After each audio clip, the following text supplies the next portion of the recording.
Et on se retrouve sur le stand de TGS TV avec Bruce Benamran. Salut. De la chaîne iPassé. Salut, on est très heureux de t'accueillir sur notre plateau. Bah, c'est cool, merci. Et de manière générale au Toulouse Game Show. C'est la première fois que tu viens? Non. Non, c'est la 3e fois si on compte Spring Break et c'est la 2e fois sinon. Voilà. Ah non, moi, ce que je disais toujours, c'est la seule grosse convention à laquelle je continue de venir. Ah, c'est génial. J'adore l'ambiance. C'est génial. Ouais. Alors, tu es un vidéaste scientifique. Tout à fait. Tu as créé ta chaîne il y a à peu près 4 ans. Ouais. Et on va atteindre bientôt le million d'abonnés. Voilà, je pense qu'on a le temps. Vu le rythme en ce moment, si je me remets à faire des vidéos plus régulièrement, ça va peut-être monter plus vite. Mais oui, normalement, l'année prochaine, ça arrive. Tu aurais pensé atteindre ce chiffre il y a 4 ans? Ah non, il y a 4 ans, je m'étais dit, allez, je me laisse 2 ans pour avoir 50 000 abonnés. Ah oui, tu te rends compte? Mais oui, c'était fou. C'était complètement fou. Et le demi-million, tu l'as atteint quoi en 2 ans. En 2 ans, ouais. Un an pour faire 100 000, l'année d'après 500 000, et puis après, voilà. C'est dingue. Et bien, il y a 4 ans, je pense que tu n'imaginais pas non plus participer à l'exoconférence, faire la première partie d'Alexandre Astier. Eh ben, pour être tout à fait honnête, quand j'ai lancé ma chaîne, mon petit frère m'a dit c'est quoi les trucs les plus fous qui pourraient arriver si ça marchait. Je lui ai dit ce serait de rencontrer Alexandre Astier. D'accord. Ce qui s'est fait après 1 an. Oh. Le jour de l'anniversaire de la chaîne, c'était la première fois que je voyais l'exoconférence et donc je l'ai rencontré. Mais par contre, j'avais jamais pensé qu'un an après, j'irais le suivre dans les zéniths, les machins et tout. C'était un truc de fou. La tournée a duré 1 an, quoi? La tournée a duré à peu près 1 an. C'était de septembre à juin, donc ouais. Mais à la base, ce qui se passe, c'est qu'on rajoutait continuellement des dates. Au début, il était prévu que je fasse juste 6 dates à l'Olympia. Ouais. Puis ensuite, il y a eu tous les zéniths. Puis ensuite, une refournée de zéniths. Puis la Altony Garnier. Puis Londres. Puis Bercy. C'était impressionnant. C'était impressionnant. N'importe quoi. C'était vraiment n'importe quoi. Moi, j'ai kiffé. Et puis, en fait, en plus, ta première partie, c'est ça, a évolué constamment le long de la tournée. Ouais, c'est ça le spectacle vivant, quoi. Bah, en fait. Déjà, c'est spectacle vivant. Et en plus, ce qui se passe, c'est comme moi, je suis pas du tout comédien. Ouais. Bah, au début, ce que je faisais, c'était chouette, mais franchement, ça cassait pas des briques non plus. Et puis au fur et à mesure, j'ai affiné un petit peu, notamment grâce à Jean-Christophe Imbert, donc le metteur en scène d'Astier, qui lui me donnait plein de tuyaux sur comment me tenir, comment bouger, en me disant, tu vois, cette phrase c'était bien, mais je l'aurais pas dit comme ça. Essaye plutôt de l'amener comme ça en faisant une pause. Et puis tu t'adresses aux gens. Et au fur et à mesure, ça a vraiment évolué. Puis moi, les dernières sont, moi, c'est des souvenirs énormes. Ouais, moi, j'ai eu le plaisir de te voir justement à Toulouse. À Toulouse. C'était un grand souvenir. Ouais. On va parler un petit peu de ta chaîne. Donc, des vidéos très vues, très suivies. Parmi toutes les vidéos que tu as faites, qu'est-ce qui a été le plus gros kiff? Dernièrement, tu as écrit ton nom sur un poil de barbe. Ouais. C'est hallucinant de savoir qu'en tant que vidéaste, tu as la possibilité de faire ce genre de choses. Bah, ce qui se passe, c'est que j'ai accès maintenant à des lieux qui sont complètement fous. C'est-à-dire que moi, cette année, si je réfléchis, j'ai donc fait ça, c'est j'ai gravé mon nom sur un poil de mon bouc au microscope électronique à balayage. Exact. J'ai fait un vol en 0G, pas très loin d'ici, à Bordeaux, avec la société Novespace. Et puis voilà, et puis j'ai fait plein de trucs. T'as fait plein de rencontres aussi. Comme ça. J'ai fait une partie de jeu de rôle. Moi, depuis que je suis gamin, je rêve de faire du jeu de rôle, mais à l'époque, j'avais pas de potes qui j'en sais. J'ai fait une partie de jeu de rôle avec JDG, quoi. Puis j'en ai fait d'autres en plus avec Link the Sun, l'appel de Cthulhu et tout. Voilà la saloperie là. Bon, c'est super. Alors, si tu devais choisir vraiment un truc qui t'a marqué là récemment. Parce que tu fais tellement de choses. On va dire sur la chaîne. Donc un truc sur la chaîne, c'est le vol 0G. C'est le vol 0G. Ah, le vol 0G, c'est que moi je l'étanne régulièrement, je leur envoie des messages en disant au fait, si vous avez besoin que quelqu'un fasse n'importe quoi, moi je suis ok. J'essaie de négocier, genre de toute façon le vol, que je sois dessus ou pas, c'est pareil, ils volent. Qu'est-ce que ça change si je suis dedans? Bon, et après tu as écrit des bouquins. Oui. J'en parle, il y a le tome 1 qu'on peut voir ici. Oui. Et il y a le tome 2 qui est sorti, Succès. Surtout le tome 1, les bouquins. En fait, ce qui se passe, c'est que le tome 2 est un énorme succès de librairie, mais par rapport au tome 1, on a l'impression, je me rappelle, moi je discutais avec ma maison d'édition, on disait combien on en a vendu a priori, 60-70 000, et on était là genre, Et puis après on s'est dit, on est cinglé ou quoi? Mais c'est vachement bien. C'est un succès de librairie, vachement bien pour un bouquin de science, quoi. C'est clair. Et donc non, c'était cool. Et ouais, c'est vrai que les 2 premiers tomes en grand format, on est à 180 000 exemplaires vendus. Donc oui, c'est démentiel. T'as du retour par rapport à ça, des gens qui se sont mis à la science grâce à toi? Ouais. J'ai pas mal de collégiens ou de lycéens qui m'ont dit qu'ils ont choisi une filière scientifique parce que du coup je leur ai fait aimer la science, ça c'est cool. Ça c'est la fierté. Je commence à avoir des gens qui me disent qu'ils m'ont remercié dans leur thèse.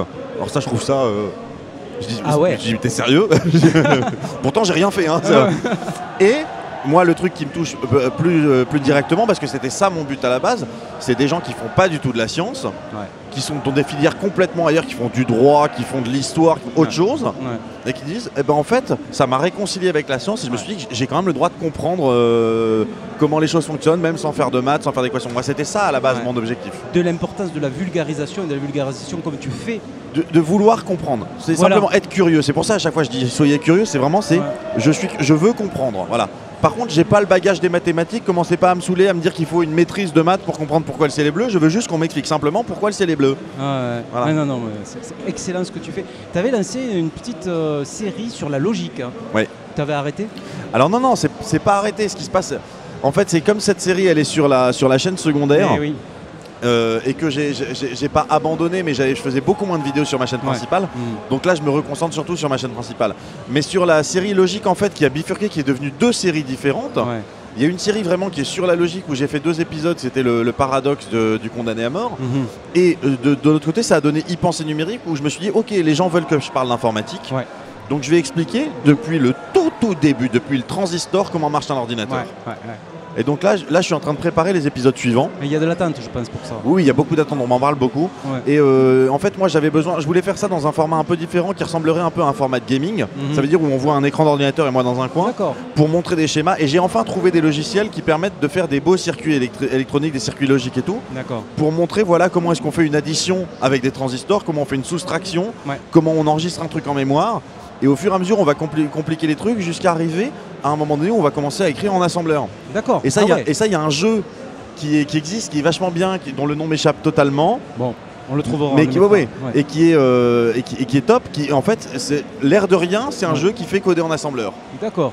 Et donc voilà. Et donc moi, je vais montrer ça au fur et à mesure.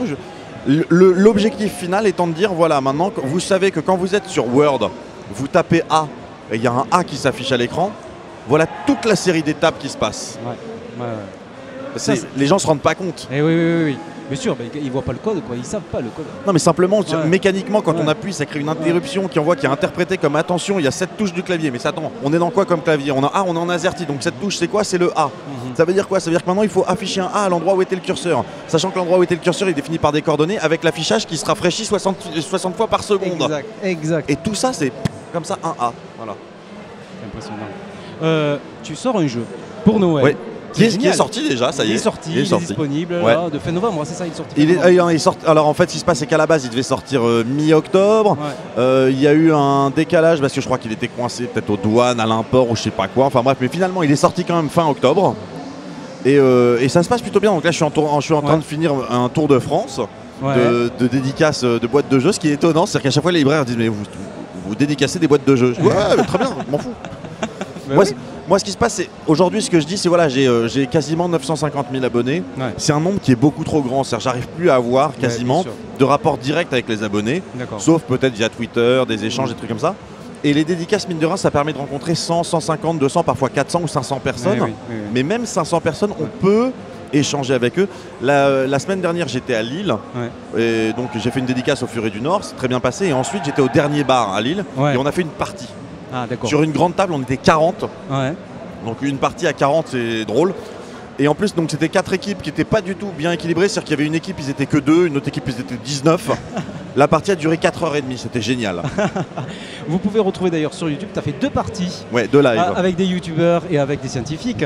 Pour tester un petit peu ton jeu. Pour montrer que le jeu il n'y avait pas besoin de connaissances scientifiques. Et tu as essayé quand même de les coincer, les scientifiques. Ouais, mais en plus, ils n'ont pas eu de bol. C'est-à-dire que moi, vraiment, je sortais les questions au pif, ils ont eu des questions dures, les pauvres. Maillard, il en a chié.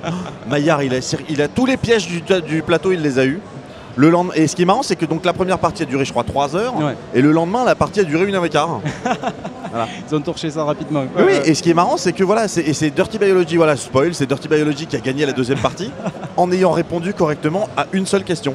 Ah oui, d'accord, donc c'est possible. Parce mais moi j'ai déjà perdu face à quelqu'un qui n'a pas répondu à une seule question. Ah ouais. Parce qu'il y a le jeu des cartes actions, un jeu de stratégie qui consiste à pourrir l'autre, à attendre que l'autre soit quasiment à la case victoire et à échanger sa place avec lui. Enfin, il y a plein de trucs. Donc c'est pas qu'un jeu de connaissances. Ah non, c'est un jeu familial, hein, on peut le dire. Alors c'est assez pompeux quand je dis ça, mais moi c'est dans cet état d'esprit que je l'avais vu. L'idée c'est vraiment d'avoir un genre de Trivial Pursuit scientifique, mais avec les règles de Mario Kart. D'accord. Donc il y a la carapace bleue, il y a tous ces trucs-là, quoi. Voilà. Tu peux renverser la partie quand tu veux, quoi. Tu peux renverser la partie dès que tu veux. Ah mais oui, mais ça peut être violent. Ouais. Moi, la partie qu'on a fait à Lille, il y en a un, il était à une case de la victoire et on lui a dit hop, on échange notre place avec toi. Il sort une carte contre, il dit bah non. Un autre sort si, carte contre, si. Il y a eu 2 doubles contre. C'était des trucs, non, ça peut être très violent. Il y a une vidéo qui est sortie, Les Darons, où tu as été interviewé. Donc, ouais, histoire de daron avec Fabrice Florent. Histoire de daron, où tu es en fait, là tu interviens un petit peu en tant que père. Ouais. En fait, c'est Fabrice Florent, donc de Mademoiselle, qui avait envie depuis pas mal de temps de lancer cette série d'interviews audio, donc c'est vraiment audio, sur ce que ça fait de devenir papa, ce que ça change de devenir papa. Il y a Verino qui a été... Verino, il y a McFly depuis aussi. Moi j'ai adoré l'interview de McFly. Et puis donc voilà, donc moi j'y suis passé aussi, c'était cool. J'ai trouvé ça très intéressant parce que tu es youtubeur, donc tu es dans la hype. Totalement. Dans la hype des jeunes, on va dire. Et tu es papa. Ouais. Et en plus je suis papa de grands, c'est-à-dire que moi mon grand il a 13 ans, ma petite a 9 ans, c'est-à-dire qu'eux ils regardent des youtubeurs. Et ce qui est marrant c'est que pour mon grand qui a 13 ans et ses copains, ce qui est cool c'est pas que je sois youtubeur. C'est que tu connais. C'est que je connais Bob Lennon, je connais Amixem, je connais Squeezie, c'est ça, genre, il est cool là. Avec mon fils, il dit Squeezie il est venu à la maison, oui tout à fait. ma fille qui dit oui, moi j'ai déjeuné un jour avec Squeezie, Lucas est très gentil. Elle dit ça pour mettre le seum à son frère. Ah, Lucas est très sympa. C'est génial. Moi, je vous conseille d'écouter ça parce que c'est très intéressant aussi. On m'en parle beaucoup, mais les gens aiment beaucoup, les gens apprécient beaucoup cette interview. Le concept est très bien et puis connaître un petit peu ton ressenti en tant que père, c'est quelque chose d'intéressant. Un petit peu voilà. Ouais, et puis moi j'ai beaucoup aimé aussi écouter les autres interviews parce que j'ai retrouvé beaucoup de choses et j'ai appris pas mal de choses aussi. Bon, on te remercie Bruce d'être passé sur le stand. Comment se passe le TGS pour toi? Alors là, le TGS, c'est top. Alors, de toute façon, c'est toujours top. Mais là, en plus, cette année, il y a un truc particulier, ce qui est que je suis un peu là en électron libre. C'est-à-dire qu'en gros, moi, j'ai mes dédicaces au stand Gilbert Joseph. D'accord. Et j'avais 2 photocalls, mais j'avais pas de conférence organisée ni rien. Ce qui fait que pour la première fois, j'ai pu assister à des conférences. D'accord. J'ai vu la conférence de French Nerd, c'était top. Voilà. C'est vachement bien d'assister à des conférences. Et je me promène et puis je rencontre des gens, c'est cool. C'est vraiment cool, je suis en détente là. Tu as des projets en 2018 que tu peux annoncer? Parce que chaque fois que je pose des questions sur les projets, les gens me disent bah, oui, bien sûr, on a plein de projets, mais on ne peut rien dire. Alors, j'ai des projets en 2018. Il y a des trucs que je peux annoncer, des trucs que j'annoncerai pas. D'accord. Dans ce que je peux annoncer, voilà, typiquement, il y a donc la boîte de jeu qui est sortie cette année. Et avec la maison d'édition, on s'est dit si le jeu fonctionne bien, si ça plaît, l'année prochaine, on se donne la possibilité de sortir une nouvelle version du jeu, mais pas scientifique.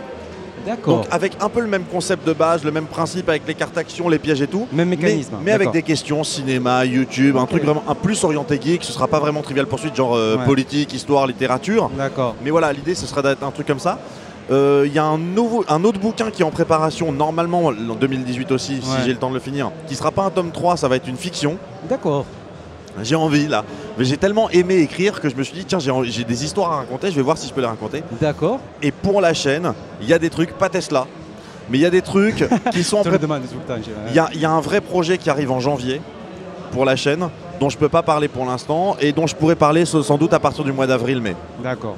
Et qui normalement ce sera avant l'été que les gens le sauront. Voilà. Bon. Une toute dernière question. Tu es grand amateur de cinéma. Tout à fait. Tu as une culture très très importante à ce niveau-là. Ça a été quoi ton plus grand kiff pour 2017?